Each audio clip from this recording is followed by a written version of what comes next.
Scene: Floresiana headquarters. Rooftop. Moments later, Aldrich stepped out onto the rooftop, the wind brushing gently through his hair. The city below pulsed with quiet energy. As he approached the edge, Siana was already there, arms folded, eyes on the horizon. She turned as he joined her. "Can't sleep either?" He shook his head. "Too much in motion." They stood in silence for a moment, the kind of silence that only comes with time, with healing.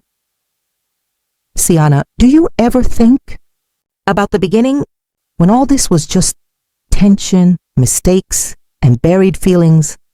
Aldrich, smirking. "We were a storm, Siana. And now?" He looked out over the lights. "Now we're roots and wings." She smiled, leaning her head against his shoulder. Scene: University greenhouse. Morning Liana moved between rows of seedlings, students trailing behind her, notebooks in hand. A small girl from the community workshop ran in, holding a sprouting plant in a mason jar. "Look what grew," she beamed. Liana knelt, gently examining it. "You gave it what it needed. That's what growth is." The girl nodded solemnly. "Like you and your mama and papa." Liana laughed softly. "Exactly." Her phone buzzed. A photo from Peter, he and a group of local teens finishing a new farm co-op. The caption read, "Phase 2, ready." Liana replied, "Let's keep planting futures." Scene: Floresiana Archive Hall. 1 year later, a new wing of the Floresiana building was unveiled. A sustainability innovation archive, honoring community partners, research contributions, and stories of transformation. In the center stood a digital display titled "From Contracts to Communities, the Floresiana Legacy." Visitors watched a short documentary. Images of Aldrich and Siana's early days, their struggles, breakthroughs, then Liana's rise, the farms, the campus protests, and the rooftop toast. Voiceover: "We didn't inherit the world to conquer it. We inherited it to care for it, to heal where it hurt, to plant what could nourish generations we may never meet." Scene: Closing montage. Future echoes. A rural school installs a garden inspired by Liana's curriculum. A corporate CEO at a summit cites the Floresiana standard in her sustainability pledge. Peter and Liana speak at a UN youth forum. A time-lapse of saplings becoming trees. A new family. A child clutching a book titled The Green Thread, written by Liana Leono Quisario. Scene: Quisario home. Night Siana tucked the child into bed, brushing her hair aside. Aldrich stood in the doorway, arms crossed, watching quietly. The child asked, "Mama, was it hard changing things?" Siana glanced at Aldrich, then back to her daughter. Siana: "Yes, but the hardest part wasn't fighting others. It was believing we were enough to try." Child: "And were you?" Siana smiled. "We still are." Aldrich joined them, placing a kiss on his daughter's forehead. Aldrich: "And now it's your turn." The girl's eyes lit with wonder. "To change the world?" They both nodded. Siana: "Start with one seed. Fade out title card. Floresiana, a legacy of love, land, and light." National Policy Forum.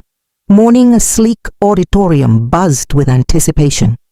Liana stood behind the podium, no longer just a student leader, but a recognized voice in national sustainability policy.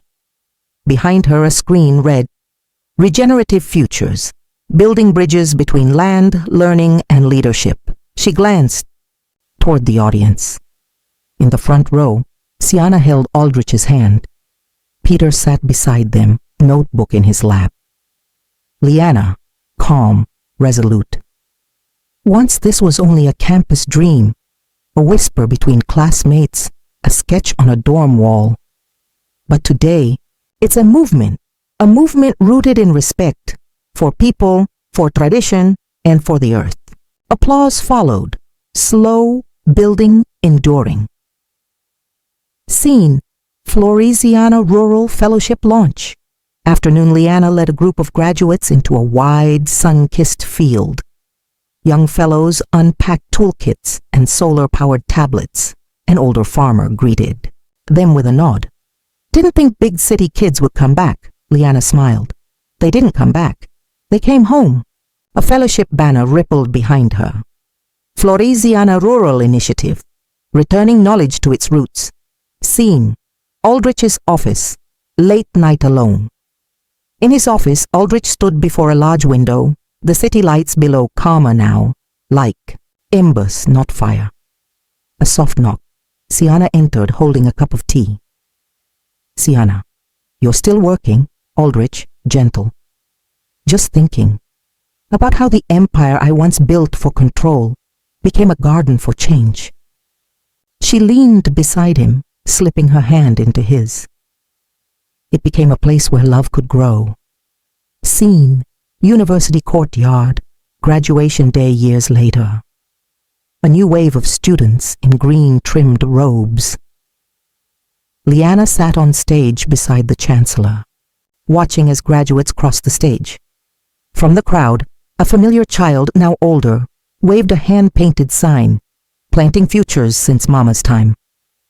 Tears welled in Leanna's eyes. Her voice in voiceover, Leanna, VO. We didn't change the world alone. We did it together. One choice, one voice, one season at a time. Scene: Floresiana garden, dusk. A simple plaque sat at the heart of the garden, in memory of beginnings and in honor of becoming. Floresiana Legacy Garden, Estas, 2025. Aldrich, Sienna, Leanna, Peter, and a new generation of students stood nearby, smiling, laughing, reflecting.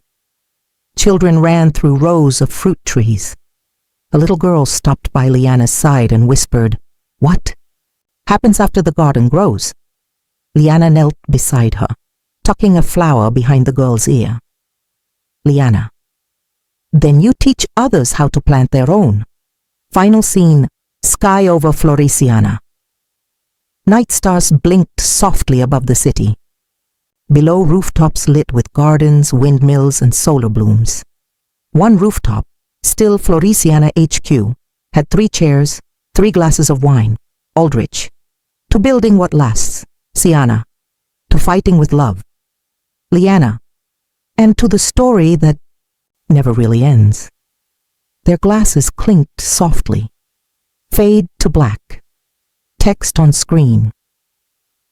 Legacy isn't about what we leave behind. It's about what we grow into. The office was quiet, bathed in soft light from the city skyline. Aldrich sat alone, leaning over a stack of community feedback reports. His fingers rubbed his temples, exhaustion evident. The weight of responsibility for legacy, for change, for everything Leanna was building, settled on his shoulders like dusk fog. His phone buzzed, a message from Sienna. "You don't carry this alone, come home." He smiled faintly, typing, "Back. I will. Just needed to see how far we've come." He looked up, eyes scanning the glowing charts and handwritten letters from farmers, students, families. Amidst it all was a small crayon drawing, a gift from a child at the harvest festival, a tree. Roots deep, branches wide, 3 figures beneath it. He tucked the drawing into his coat pocket and stood. Scene: Floresiana family apartment. Minutes later, Aldrich stepped into the living room. Sienna was curled on the couch, tea in hand, wearing one of his old shirts. She looked up with a soft smile. Sienna. Long night? Aldrich. Quiet. Long decade. She patted the cushion beside her. He sank down, resting his head on her shoulder. Sienna. You were never just building a company, Aldrich. No. I was building a second chance. For us. For her. For all of it. They sat in silence. The city hummed a lullaby outside. Scene: Leanna's campus workshop. Morning, Liana paced in front of a whiteboard filled with plans, maps, and student notes. Her team buzzed with excitement. A new initiative was launching, a cross-border youth exchange program on climate action. Team lead: we've confirmed Ghana, Vietnam, and Peru. They're in. Liana: then we don't just teach sustainability. We weave it between cultures. Peter walked in, coffee in hand. Peter, grinning. International revolution, huh? Liana: global garden, same difference. Scene: Siana's personal memoir recording. Studio. Afternoon, Siana sat across from a camera crew. A producer gave the signal. The red light turned on. Siana, into camera. There was a time when love and leadership seemed at odds in my life, when I thought choosing one meant losing the other. But I've learned you can grow strength from softness, and that the most radical thing a woman can do in power is lead with her heart still whole. She paused. Siana, soft. And I thank my daughter for reminding me of that. Scene: Floresiana Green Tower, construction site. Liana stood in a hard hat, watching steel beams rise. The new headquarters was being built with reclaimed materials, vertical gardens, and solar skin. Students from her first project were now architects and engineers of the future. A little boy tucked her coat. Boy: are you the plant lady? Liana, laughing: I guess I am. Boy: my school has trees because of you. I want to plant 100. Liana: then we'd better get started. Scene: Global Sustainability Summit. Paris, evening in elegant hall. Lights dim. The host took the stage. Host: this year's Earth Vanguard Award goes to Liana Leono Kisario for visionary work in youth-led community sustainability, global agriculture reform, and ethical leadership. The crowd rose in a standing ovation. Liana approached the stage, tears in her eyes. She looked toward the back, where Siana, Aldrich, and Peter stood together clapping proudly. She raised the award high. Liana, this isn't mine alone.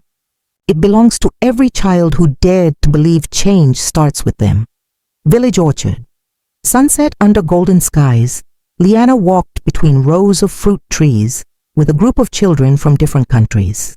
She showed them how to graft saplings, how to read the soil, how to nurture growth.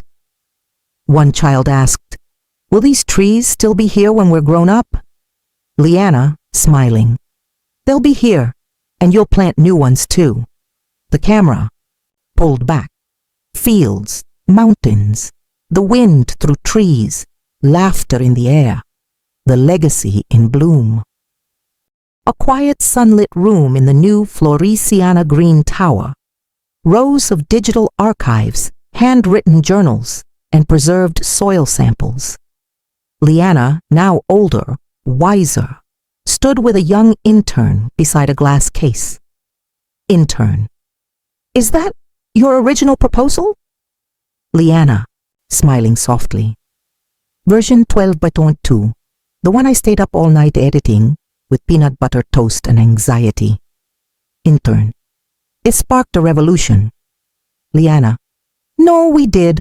One voice started it, many carried it. She turned, gaze resting on a wall etched with names: farmers, students, activists, mentors. Scene: Rural Farming Cooperative. Afternoon in a lush field buzzing with activity. Drones mapped soil health while local youth guided foreign exchange. Students through irrigation systems powered by clean energy. A young girl, no older than 8, pointed excitedly at a sensor. Girl: I want to invent one that sings to plants. Liana crouched beside her. Liana: then start now. Plants love music. So do people. Scene: University classroom. Evening lecture was underway. Ethics of regenerative leadership. A student raised his hand. Student: but how do we lead without burning out? without becoming the thing we fought to change? Liana, now a visiting professor, answered without hesitation. Liana, you stay rooted in community, in truth, in care. Power isn't the problem. Disconnection is. She paused, then added, Liana. And you make room to rest. That's leadership too. Scene, Kizario family garden.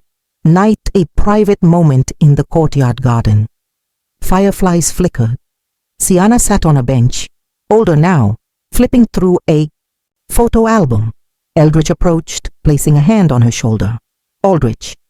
Liana's keynote made the front page again. Siana, laughing. She always said this wasn't about fame, Aldrich. It's about change, but I think she finally believes she's part of it too.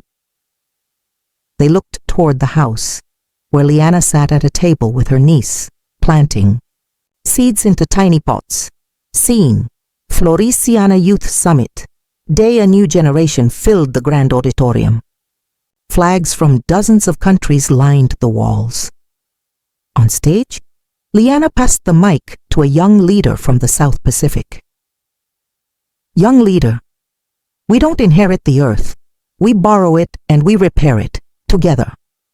The applause was thunderous.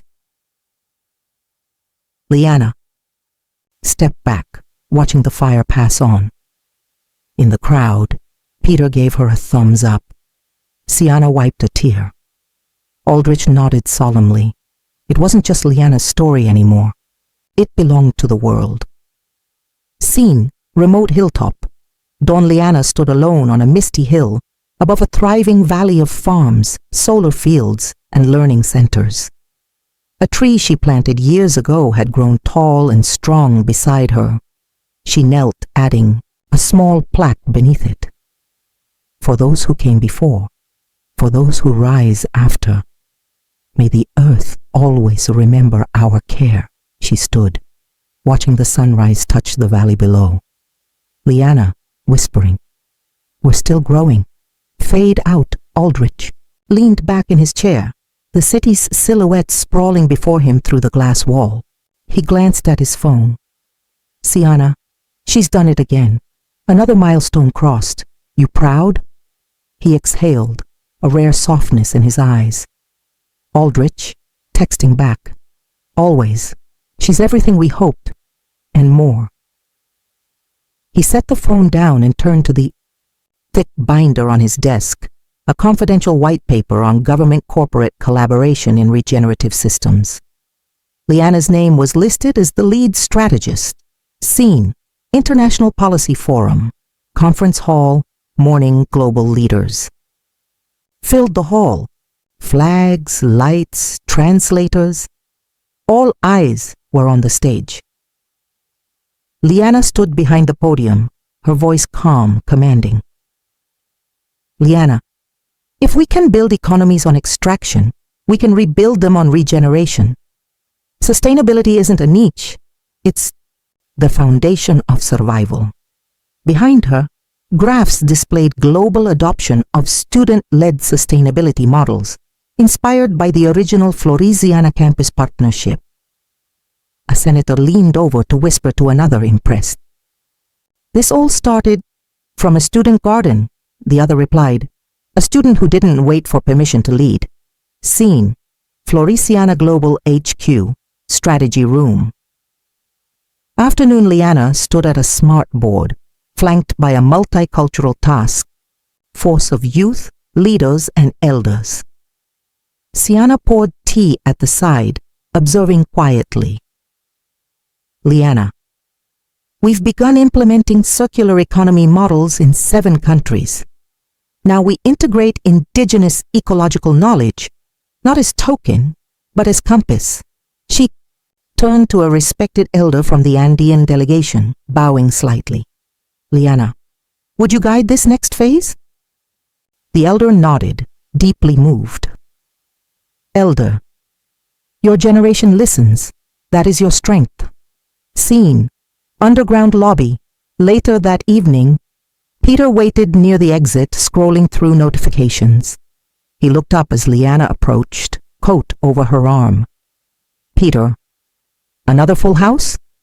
Leanna, smiling wearily. More questions than answers, which is good. They walked toward the exit.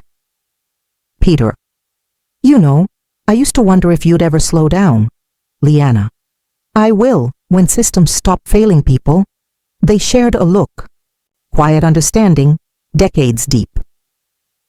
Scene, rural coastline village, community school, mourning children.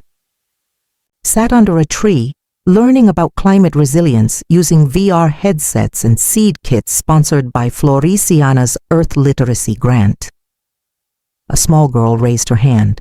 Girl, can we grow a garden here too? A teacher smiled. We already started.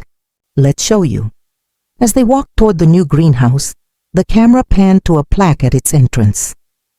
Inspired by Liana Leono Kisario, because even one seed matters. Scene, Floresiana HQ, top floor balcony. Knight Aldrich stood beside Siana, both holding wine glasses, watching as lights from community centers lit up across the digital map screen inside Aldrich. She's carrying something we never dared to dream in our time. Siana, quietly. She's rewriting legacy, not for power, but for people. The glass door slid open behind them. Leanna stepped out, wind gently moving her hair. Leanna, sorry I'm late. Had to speak with the Ghana team. They've launched their first food forest. They all clinked glasses. Siana, to bold daughters, Aldrich, and bolder futures. The rooftop was quiet under the vast night sky, the city lights twinkling like a constellation laid out beneath them. Aldrich stood near the glass railing, the cool breeze tugging gently at his jacket. His eyes traced the horizon where distant stars met urban glow, thoughts heavy yet hopeful. Behind him, soft footsteps approached. Siana joined him, her presence steady and warm. She slipped her hand into his, grounding the restless energy within him. Together they looked out over the city, a city transformed by seeds planted years ago, both literal and metaphorical. Far below, the campus hummed softly, alive with students who carried forward the mission, born from late-night study sessions and tireless determination. Beyond that, community gardens flourished and local farms thrived, their bounty nourishing tables across the region. A soft chime interrupted the moment, Leanna's message lighting up Aldrich's phone. He read it once, then smiled. It wasn't just words. It was a promise of continuity, of battles fought and victories shared. Siana rested her head on Aldrich's shoulder, and he wrapped an arm around her, feeling the pulse of legacy and love intertwined. In that quiet rooftop sanctuary, they were more than business partners or leaders. They were guardians of a future shaped by courage, compassion, and unwavering belief. The night stretched on, vast and endless, filled with the whispered hope of generations to come. The world was changing, and so were they. The night air was crisp, carrying the faint scent of blooming jasmine from the rooftop garden.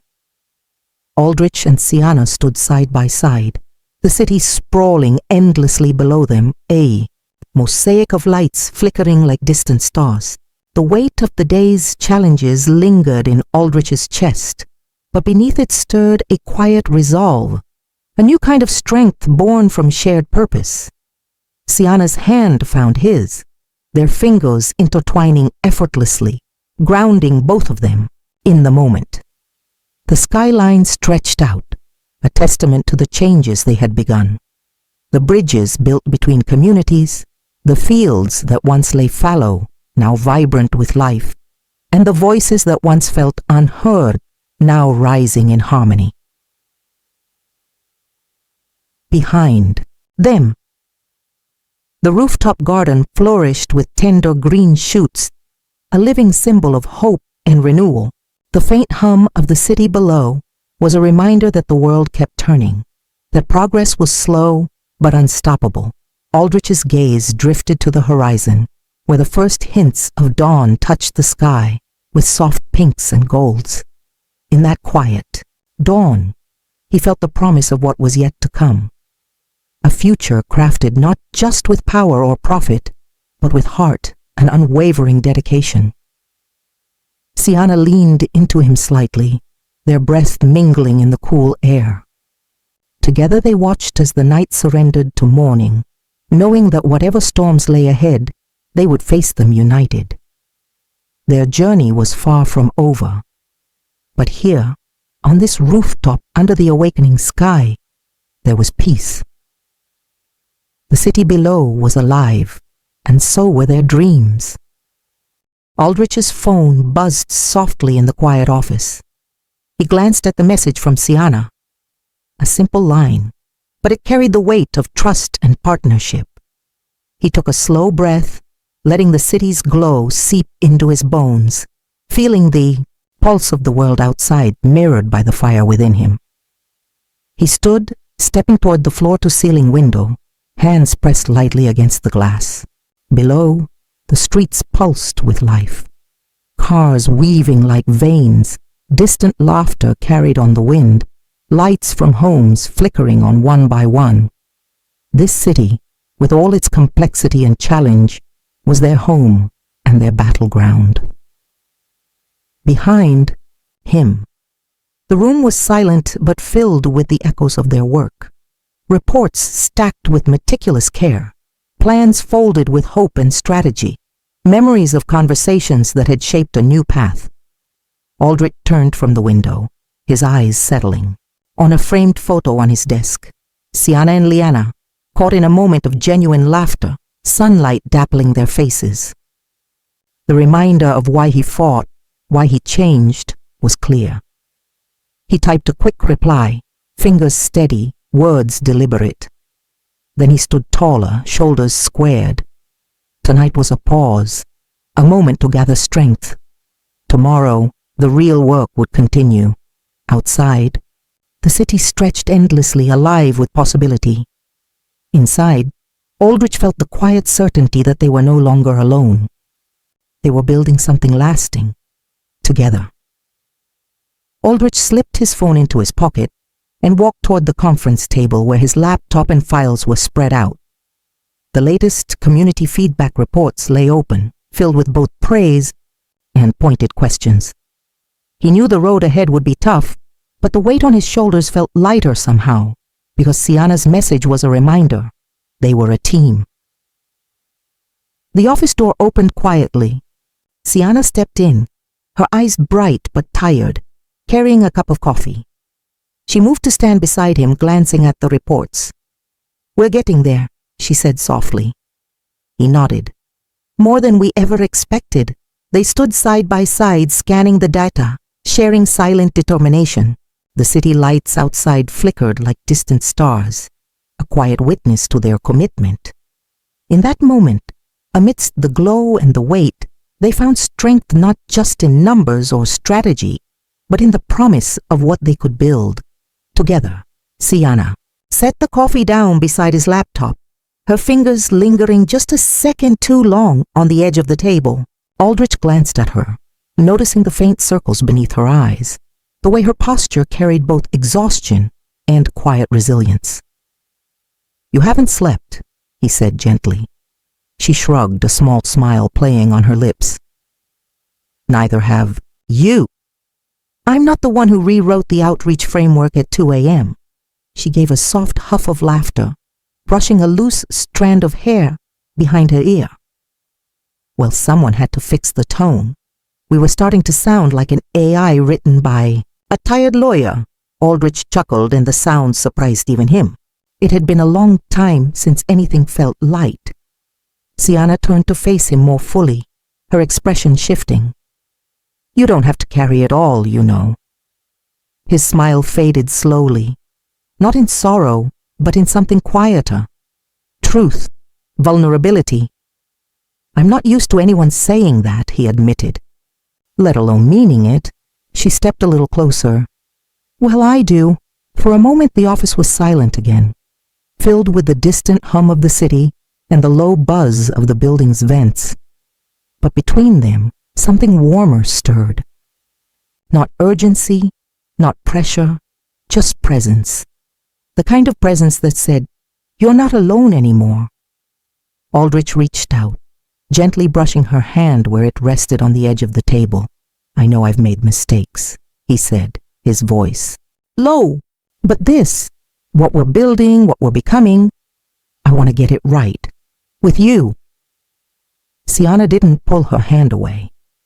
Her eyes met his, steady and unflinching. "Then let's keep choosing it. One hard day at a time." He nodded, the faintest smile tugging at the corners of his mouth. "One day at a time."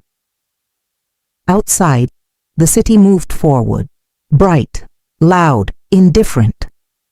But inside that office, in that quiet pocket of night, two people stood side by side. No longer just colleagues, no longer just survivors of circumstance, builders, partners, maybe something more. And in the end, it wasn't grand speeches or perfect plans that would change things. It was this: showing up together. Sienna's fingers curled gently around the edge of the table, close to his. Not quite touching, not quite pulling away either. Aldrich glanced at the screen again, trying to refocus, but the warmth of her presence made concentration difficult. He wasn't used to silence feeling this safe. "Did you see the ridge view? Numbers," she asked, reaching for the top page of the report. "They doubled after the forum." "I did. That community center feedback." He let out a low whistle. It hit harder than I expected, because it was real. Her voice dropped, thoughtful. People finally felt heard. He looked at her then, not just her words, but the tired lines around her mouth, the quiet fire in her eyes. "That's you. You're the reason they spoke up." She shook her head, but there was no denial in it, just a quiet deflection. "We both made it happen." He wanted to argue, wanted to tell her she carried the heart of this entire project, that, without her, the mission would still be all numbers and politics and cold efficiency. But instead, he let the moment stretch. Their arms brushed lightly as they leaned over the reports. She didn't move away. Neither did he. A message pinged on his phone. He ignored it. "I never thought I'd be here," she murmured suddenly. Aldrich looked up. "Here, as in the office." "No. Here, doing something that matters. With someone who actually listens." He opened his mouth, then closed it again. Because for all his money, his influence, and his sharpest strategies, that was the one thing he never expected to hear from her. The quiet confession that he mattered. That he had become someone worth trusting. "I'm listening," he said softly. "Even when I don't know the right thing to say." She finally looked up at him, fully, directly. "That's all I've ever wanted." The room was too still. The distance between them felt small but charged, like the air before a storm. Not dangerous, just full. Heavy with something neither of them wanted to name yet. She took a slow sip of her coffee, still watching him. "You know," she said quietly, "you're different when it's just us." He raised a brow. "Different how?" Sienna tilted her head slightly, her voice low. "Less armored. More you." Aldrich swallowed, not sure whether to laugh or look away. "Is that a compliment or a warning?" "It's an observation," she said, setting the cup down again. "And maybe a compliment." He leaned on the table, angling toward her slightly. "Would it be a terrible idea if I said I'm glad you're here?" She didn't answer right away, but she didn't step back. "No," she said finally. "It wouldn't be terrible." Her hand rested beside his now, their fingers a breath apart. He didn't reach for her. Not yet. but the space between was no longer distance. It was choice. Quiet beat passed. A decision waiting, and neither of them was ready to move just yet. Aldrich turned back to the laptop screen, though he wasn't really reading anymore. The heat of her nearness pulled his focus more than any chart or headline could. Sienna reached for the folder on community grants, flipping it open between them. Her shoulder brushed his as she leaned in.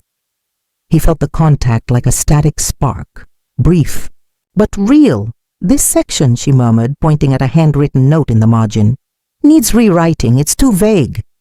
He followed her line of sight, their heads just inches apart now. You're right, he said. We can't afford ambiguity, not with the press already digging for gaps. Exactly. She tapped the edge of the paper, then looked up at him. But if we cut this wording, we'll need to restructure the entire second half. He didn't answer immediately. Her gaze had locked with his again, and for a moment neither of them moved. Then his voice dropped, quieter. Do you ever think about what we're doing? I mean, not just the work, this, us. She didn't flinch. All the time. That startled him more than he expected. Really? Sienna gave a tired but honest smile.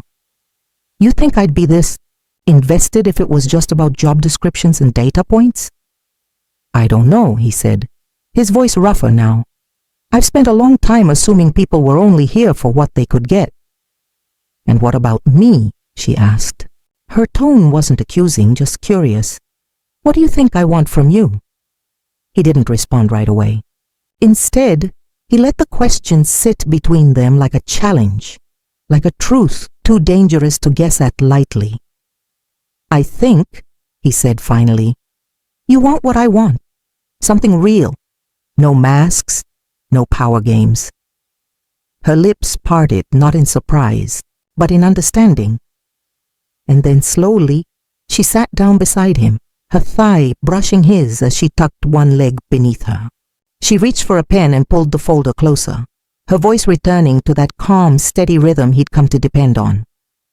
All right then, no games. Let's fix this proposal before it gets any later. Aldrich exhaled slowly, part relief, part something else. He followed her lead, leaning forward, scanning the document again. They worked side by side, pen strokes and quiet conversation, weaving between them like a thread. Minutes passed, then an hour. The city outside dimmed. The reports thinned. At one point, their hands reached for the same page at once. Neither pulled away. Their fingers brushed over the page. Brief, electric. Sienna paused. Her eyes flicked to his hand, then to his face. She didn't move away, but she didn't press in either. She let the contact speak for itself, quiet and charged. Aldrich didn't pull back. Instead, he shifted slightly in his chair, angling toward her as if unconsciously closing a gap that no longer felt inappropriate. Just inevitable. Sorry, he said under his breath, though his tone wasn't apologetic. She glanced at him sideways. Are you? He met her gaze fully. No, Sienna said nothing. She let the silence breathe. Then without a word, she turned the page they'd both reached for, grounding them again in the work. But the air between them had changed, no longer just focused. It was magnetic. They worked in tandem, exchanging edits, questions, and thoughts. At times, their voices overlapped, murmured agreements passing between them like a language only they understood. They were efficient, aligned, but beneath every comment, every glance, was that quiet hum of something waiting. Eventually, Sienna sat back and stretched, wincing slightly. Okay, we either need ergonomic chairs or better backs. You need sleep, Aldrich replied, though his voice had softened. We've done enough for tonight. She raised a brow. You just said we're 2 deadlines behind. And now I'm saying I'm not letting you burn out just to save face at a board meeting. Sienna gave a low, appreciative laugh. Look at you, protecting my peace. He tilted his head. Don't look so surprised. I'm not, she said, her tone quieter now. Just grateful. She stood and crossed to the window, arms folded, watching the skyline stretch out in quiet pulses of amber and silver. The lights flickered faintly in the glass reflection, just like earlier, but now her posture was looser, like the weight of the day had softened in her shoulders. Aldrich followed a few beats later, standing beside her again. They didn't speak. For a long moment it was just the two of them and the city's hush. Then Sienna spoke, without turning. You don't always have to be the one holding everything together, you know. I know, he said, but when I don't, it feels like everything might fall apart. She looked at him finally. Then let me help hold it. Her voice wasn't pleading. It was steady, certain. Aldrich studied her face. Exhausted, yes, but still somehow shining with clarity. And for once, he didn't think of what came next, or who might see, or what risk it meant to let someone in. He just nodded, slowly. All right, he murmured. Then we hold it, together. But still, no grand declarations, no moves made, just that simple promise hanging between them like something sacred. Behind them, the clock ticked past midnight. Neither of them noticed. The city stretched below them, blurred lights shifting like slow waves. Inside, the overhead fluorescence had dimmed to low-power mode, casting a softer glow over the office. Sienna leaned her shoulder lightly against the glass, her voice barely above a whisper. We used to drive through this part of town when I was a kid. I'd press my face to the window and imagine what it'd be like to work in one of these buildings. Aldrich turned toward her, his hands slipping into his pockets. Did you imagine the late nights, the burned coffee, the spreadsheets that bite back? She smirked. No, I imagined the view. He glanced outside. It's better when you've earned it. I'm still not sure I have, she said, half to herself. He frowned. Don't say that. It's just... She let her gaze drift. Sometimes I feel like I slipped through a door meant for someone else, like I'm still waiting to be found out. A beat of silence passed. Then Aldrich spoke, low and steady. I used to feel that way too, like I had to prove I deserved the space I stood in, every second of every day. And now? He hesitated. Now. I don't feel it when I'm around you. She looked at him startled, not by the words, but the way he said them, quietly, as if he hadn't planned to speak them at all. Their eyes held, and something flickered there. Acknowledgement, perhaps. A shared vulnerability neither had dared voice before. Sienna shifted, arms still folded, but her stance a little more open now. We should probably wrap up, before the janitor finds us and starts spreading rumors. He huffed a quiet laugh. Let them. I'm not afraid of rumors. Oh, right. Aldrich Cross, unshaken by public opinion, she teased. But there was warmth beneath the words. He stepped back from the window just slightly, brushing past her arm. I'm not unshaken, he said. Just finally choosing what matters. More. Sienna watched him move to the table again, beginning to gather the papers, organizing them into neat stacks without rushing. She joined him, mirroring the motion. Their hands worked in sync, shoulders brushing now and then, until the last page was tucked away. When he turned to hand her the folder, their fingers touched again, this time more deliberate. Neither of them spoke, and neither pulled away. After a long moment, she took the folder from his hand, slowly. I'll follow up on Ridgeview tomorrow, she said, voice composed but softer. I'll handle the funding revisions, he replied. She nodded. Then, gently, walk me to my car. He met her eyes. Yeah, of course. They moved towards the door side by side, the weight of the day trailing behind them, but something else walking with them now, too. Undeniable, unspoken, but very much present. The quiet click of the office door closing behind them echoed down the empty hallway. The building had emptied hours ago, Now, only the low hum of emergency lights lined the walls, casting a faint glow on the marble floors. Sienna walked beside him, her heels soft against the tiles, her folder hugged loosely to her chest. Aldrich's jacket was slung over one shoulder, his other hand in his pocket. They didn't speak, not out of discomfort, but because the silence between them was finally easy.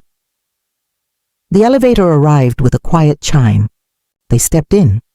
The mirrored walls reflected them, tired, focused, standing close, but not touching. The doors slid shut. As they began the descent, Sienna shifted slightly, angling toward him. I know I shouldn't still be thinking about that. Board member who questioned our literacy program, but it's been bothering me all day. Aldrich glanced sideways, his jaw tightening. Hargrave. Yeah. He's been stonewalling social investment since the merger. He doesn't believe in anything that doesn't show immediate returns. And we're not firing him because... Aldrich smirked faintly. Because unfortunately, he's useful, in ways that make it hard to clean house. Sienna sighed, leaning back against the cool steel wall. It makes me want to prove them all wrong, not for pride, just so they see what they were willing to dismiss. Aldrich studied her a moment. You already have. She looked up at him then, not deflecting, not brushing it off. Do you mean that? Yes. The elevator chimed again, garage level. The doors slid open, revealing the quiet stretch of concrete and cars. The fluorescent lights buzzed overhead, washing everything in pale silver. They walked in step toward her car.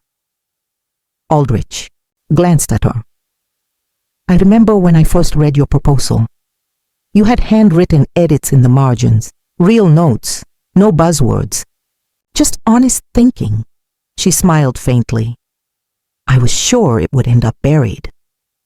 I kept it. Still have it, actually. She blinked. Seriously? It was the first thing I'd read in months that didn't sound like it was written to impress a shareholder. They reached her car. She stopped, turning to face him, her hand on the door handle. You keep a lot of things close to the chest, don't you? He nodded once. Comes with the territory. I hope you know, she said slowly. You don't have to do that with me. He looked at her. A long, steady look. And for a moment it felt like the distance between them was no longer physical. It was intentional, waiting on a decision. But he didn't reach for her. And she didn't step away. Instead, he nodded again, this time softer. I know. Sienna opened the door, sliding the folder onto the passenger seat before turning back toward him. You heading home? Eventually, she studied him. Try not to stay too long, he offered the barest smile. I'll try. She got in, but didn't shut the door right away.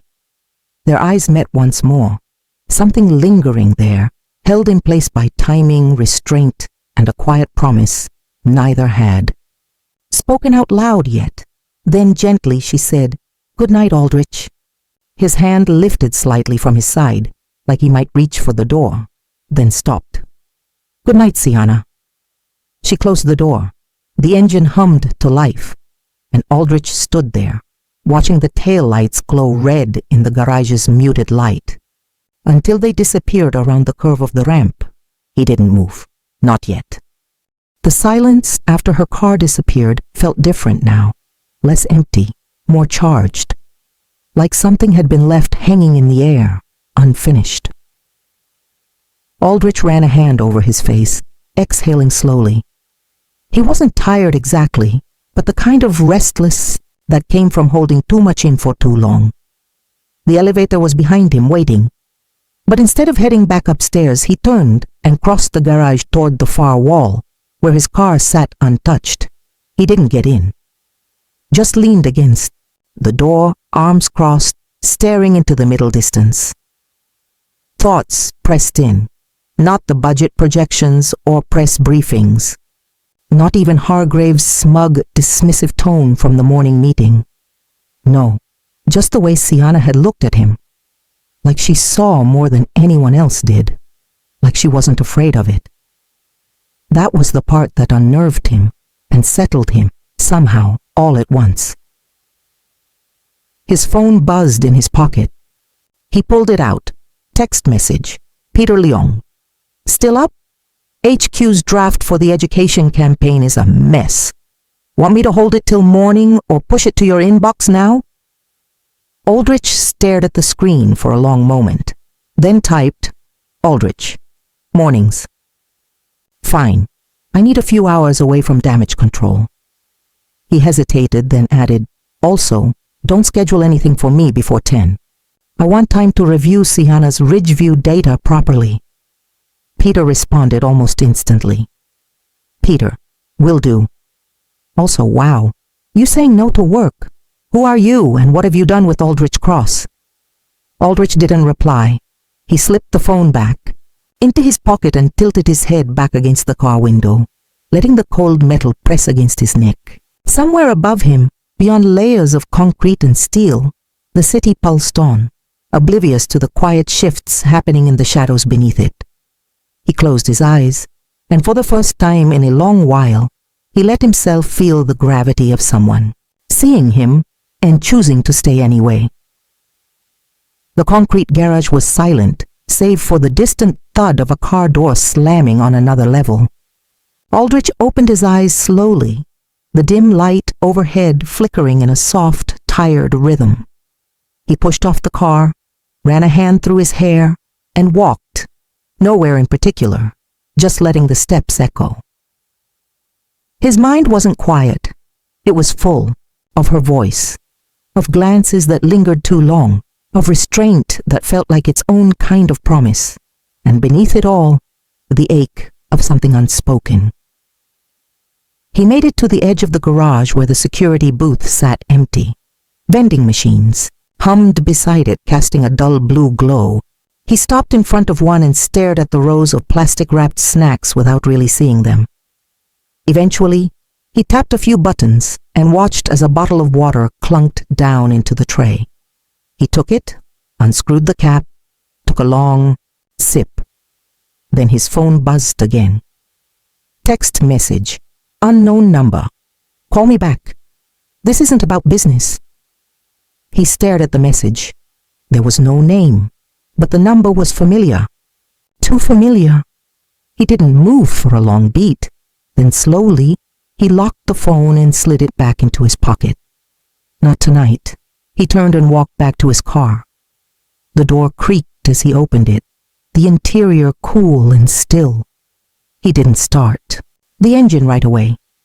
Just sat there, the door half open, one foot on the concrete. The folder Sienna had given him earlier lay on the passenger seat, a single note, paperclip to the front. Addenda pending, but this is the heartbeat. Let me know if you see it too. He stared at the handwriting. Her pen strokes were clean, controlled, but not cold. There was warmth in the curve of her letters. Intention. He ran his thumb lightly over the edge of the page. Heartbeat. He closed the door, started the engine, and let the quiet murmur of the night carry him out of the garage, into the city that never quite slept, just changed rhythms, like the space between one breath and the next. The city slid past his windshield in blurs of amber and steel. Aldrich kept one hand on the steering wheel, the other resting lightly against his jaw. The radio was off. The hum of the engine and the occasional distant siren were the only sounds accompanying him. He wasn't headed home. Not yet. He drove without urgency, the kind of movement that wasn't about destination, but motion itself, an instinct, a need to stay ahead of thoughts too heavy to sit with just yet. He passed the edge of the riverfront, the old boardwalk glinting faintly under the moonlight, and still he didn't turn toward his building. Instead, his car curved toward the older industrial part of the city, familiar streets, ones he'd driven down years ago, when ambition had been louder than rest, and solitude had felt like safety. Eventually, He pulled over beside a long abandoned factory.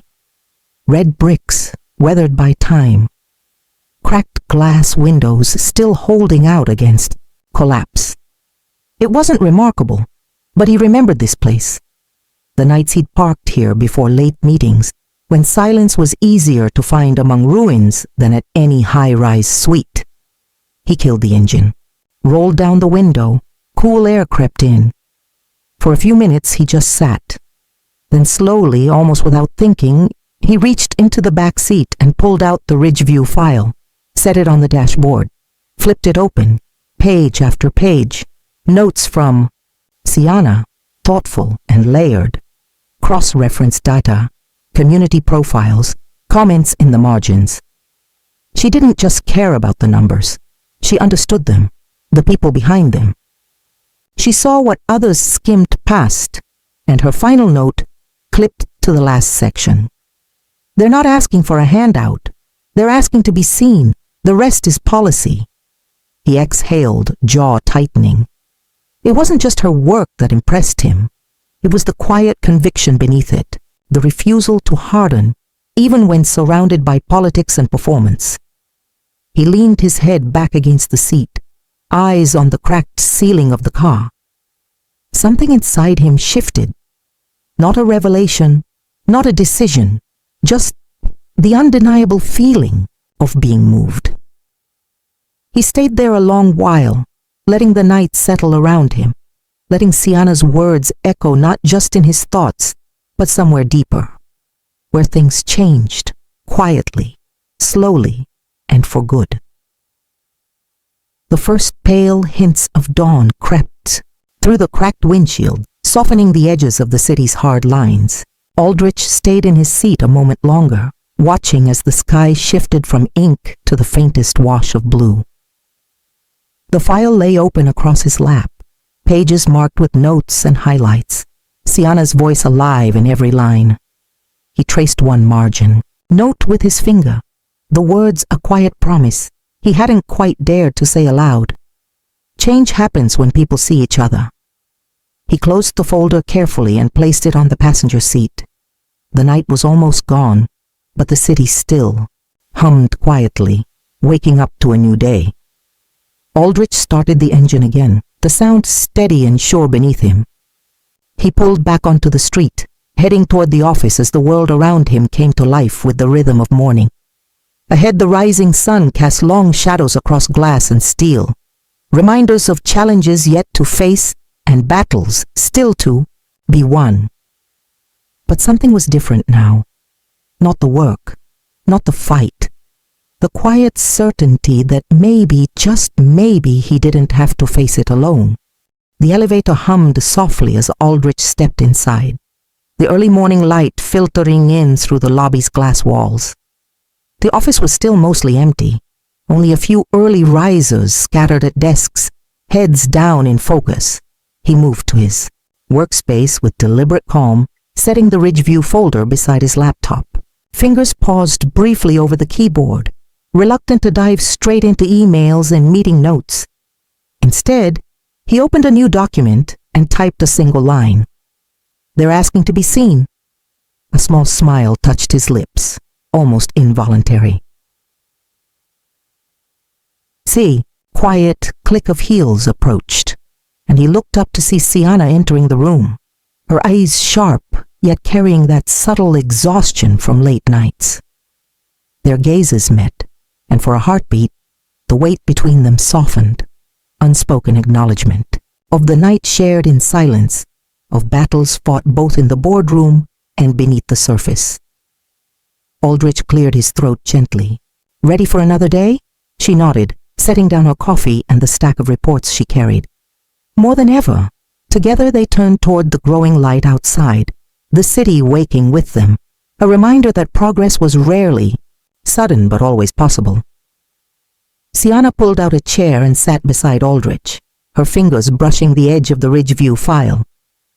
I ran the numbers again last night, adjusted for the latest census data. There's more we can leverage if we push for targeted grants. He nodded thoughtfully, scanning the screen. Good. We'll need every advantage, especially with Hargrave. breathing down our necks. She bit her lip, then glanced up. Do you think they'll really listen? Or are we just spinning wheels? Aldrich paused, choosing his words carefully. Sometimes change feels slow because it's supposed to.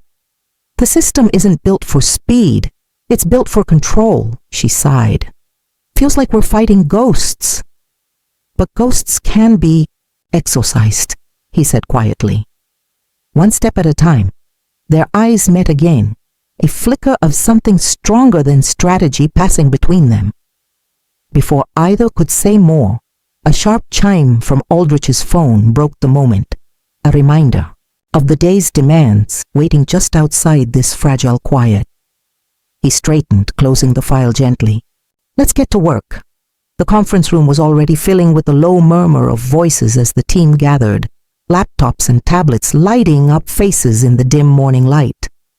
Aldrich and Sienna took their seats side by side, their folders and notes aligned like silent partners in a shared mission. Hargrave arrived last, his sharp gaze scanning the room before landing on them. The usual polite nods exchanged, but there was an edge today, a challenge unspoken yet unmistakable. The presentation began with charts and projections, each slide a careful argument built on data and human stories woven together. Sienna's voice, steady but passionate, cut through the tension as she outlined the potential impact of their programs. Hargrave interjected sharply. Numbers are optimistic, but where's the accountability? How do you guarantee results beyond anecdotal evidence? Aldrich exchanged a quick glance with Sienna, then leaned forward. We're proposing a phased approach with built-in evaluations and community partnerships that ensure transparency and measurable progress. Hargrave's lips tightened. Community partnerships. Sounds idealistic. Sienna met his gaze squarely. It's also practical. Without buy-in from those affected, any policy is just a paper exercise. The room held its breath, the unspoken battle lines drawn between bureaucracy and vision. Aldrich felt Sienna's hand brush against his as she returned to her seat. That simple contact steadied him. Together they pressed forward, partners in, a fight bigger than either of them alone. The room lingered in a heavy silence after Sienna's last words. Hargrave's gaze didn't waver, but there was a flicker, just for a moment, of something unguarded. Doubt, perhaps. Aldrich broke the pause. We all want the same outcome, sustainable, meaningful change. What we propose isn't a gamble, it's a commitment backed by data and community voices. Hargrave folded his arms, then nodded slowly. Fine, I'll take it under advisement. But understand this, the board won't tolerate failure. The meeting shifted gears, less confrontational, but no less tense. As it wrapped, Aldrich caught Sienna's eye again, tired but fierce. Outside the conference room, the office buzz felt louder, sharper. Sienna exhaled, leaning against the wall. That was rough. Aldrich nodded. But necessary, we made them. Listen, she smiled faintly. For now. He hesitated, then said quietly, we'll need every ounce of strength for what's next. Her gaze held his. We'll find it. The hum of activity in the hallway felt distant as Aldrich and Sienna walked side by side toward the elevator. Neither spoke immediately, the weight of the meeting still settling between them. Sienna broke the silence first. I'll tighten the proposal draft tonight. Add more community testimonials, real stories. That might make it harder to dismiss. Aldrich glanced at her, a flicker of appreciation in his eyes. Good. We need the human element front and center.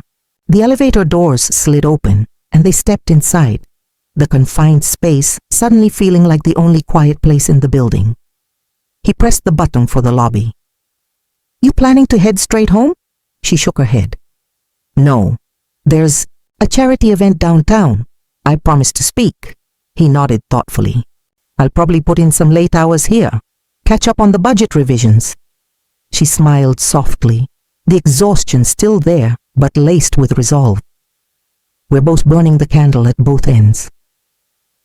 He looked out the mirrored elevator doors, then back at her.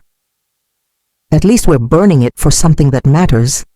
Siana met his gaze steadily. Together, the elevator chimed, doors sliding open on the lobby floor. They stepped out, moving into the growing buzz of the city morning, each with their own battles ahead, yet somehow connected by the quiet thread of shared purpose. Siana stepped into the crisp evening air, the city lights flickering to life as dusk settled. The venue for the charity event was a modest community center, far from the polished halls of the office. She adjusted the lapel microphone pinned to her jacket, feeling the familiar mix of nerves and determination. Inside, the room buzzed with a diverse crowd, local leaders, volunteers, and residents whose faces told stories beyond statistics. Siana scanned the audience briefly before stepping up to the podium. Her voice was steady as she began, weaving the facts and figures with the voices of the people she'd come to know through her work. She spoke not just of challenges, but of potential, of the power of visibility, and the urgent need for action. Back at the office, Aldrich sat alone, the glow of his laptop the only light in the room.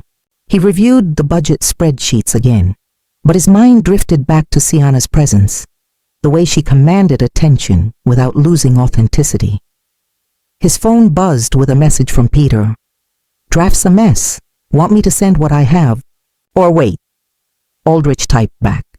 "Hold off for now. Let's get the community voices in first." He leaned back in his chair, fingers steepled, eyes distant. The night stretched on, quiet but full of promise. "Please subscribe my channel for more video